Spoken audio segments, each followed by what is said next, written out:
हरे कृष्ण। भगवद गीता यथारूप अध्याय 4 दिव्य ज्ञान श्लोक संख्या 36। यदि तुम्हें समस्त पापियों में भी सर्वाधिक पापी समझा जाए तो भी तुम दिव्य ज्ञान रूपी नाव में स्थित होकर दुख सागर को पार करने में समर्थ होगे। तात्पर्य: श्री कृष्ण के संबंध में अपनी स्वाभाविक स्थिति का सही ज्ञान इतना उत्तम होता है कि अज्ञान सागर में चलने वाले जीवन संघर्ष से मनुष्य तुरंत ही ऊपर उठ सकता है। यह भौतिक जगत कभी कभी अज्ञान सागर मान लिया जाता है तो कभी जलता हुआ जंगल। सागर में कोई कितना ही कुशल तैराक क्यों न हो, जीवन संघर्ष अत्यंत कठिन है। यदि कोई संघर्षरत तैरने वाले को आगे बढ़ाकर समुद्र से निकाल लेता है तो वह सबसे बड़ा रक्षक है।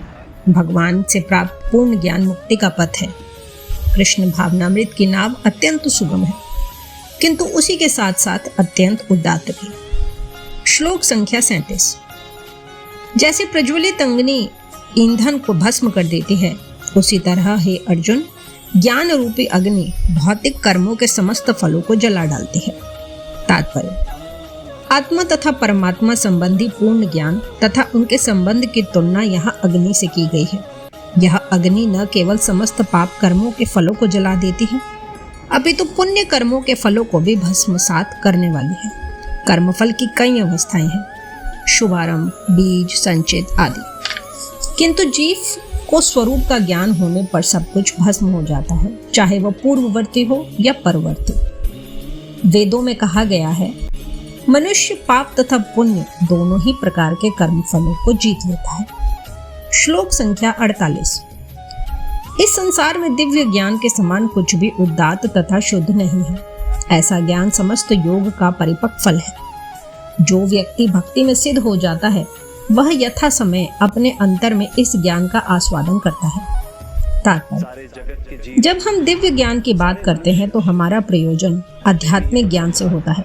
निस्संदेह दिव्य ज्ञान के समान कुछ भी उदात्त तथा शुद्ध नहीं है। अज्ञान ही हमारे बंधन का कारण है और ज्ञान हमारी मुक्ति का। यह ज्ञान भक्ति का परिपक्व फल है।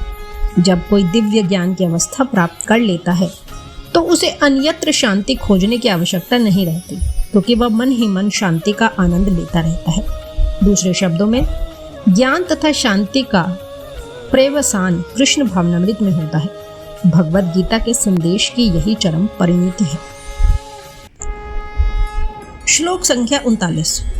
जो श्रद्धालु दिव्य ज्ञान में समर्पित है और जिसने इंद्रियों को वश में कर लिया है, वह इस ज्ञान को प्राप्त करने का अधिकारी है और इसे प्राप्त करते ही वह तुरंत आध्यात्मिक शांति को प्राप्त होता है।